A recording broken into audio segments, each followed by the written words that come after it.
For diversification, we've heard a lot of optimism over emerging market debt as well. But given the shift when it comes to central banks in those economies, do those calls still stand? So the emerging market currencies are definitely sensitive to the movement in U.S. yields and the dollar, for sure.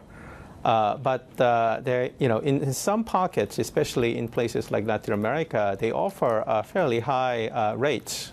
So in a way, they are an interesting kind of an optionality play for investors who might think about the medium to long term, in terms of the dollar trajectory.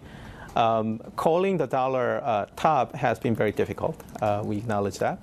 But just in terms of valuation, dollar is still too expensive. And if you can position in the portfolio some sort of optionality against it in the medium term, we think some local currency markets do offer that interesting trade. So for places like Latin America, for instance, and some high-yielding markets in Asia, we're still quite constructive still.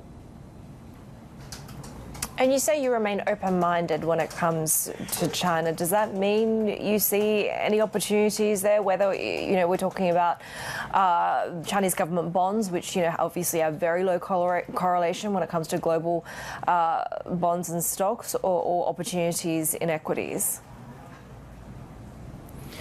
Well, the Chinese bond markets are quite low yielding, and from our perspective, it's not that interesting compared to the other emerging markets for the time being. So we're underweight in Chinese government bond and renminbi.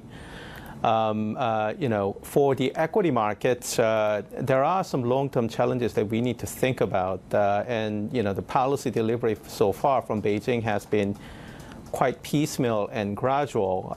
So it's possible that the upside might be a little more capped in the medium to long term, but still there is that policy easing that's happening every weekend.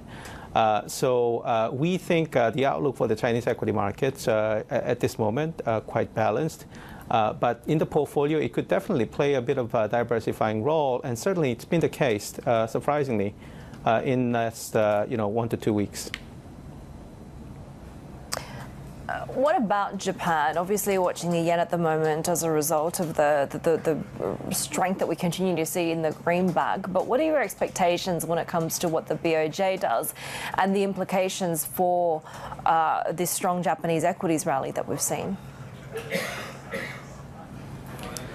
So from our perspective, investors and the market consensus have been getting the Japan story wrong, even though, yen, getting the yen trajectory right has also been difficult. The underlying momentum in the Japanese economy is quite strong in our view. And we do think the economy will continue to generate pretty decent growth and inflation going forward. And of course, they have 3+% inflation currently. And from Bank of Japan's perspective, putting aside the political sensitivity of the Cabinet Office regarding the currency value, material weakness in the currency from now on is going to be a tricky prospect to deal with. So in our view, our base case is that Bank of Japan will remove yield curve control in April next year and potentially get out of negative interest rate policy entirely before the end of next year. But this weakness in the currency, related to the global bond market movements, actually increases the chance that Bank of Japan moves earlier than expected on yield curve control abandonment. And so the currency, could see some volatilities, but in the medium term, it seems too cheap from our perspective. And certainly for some currency investors who are using it as a funding currency, probably not a good idea in our view. And of course, the government could intervene if the dollar-yen rate, goes across 150.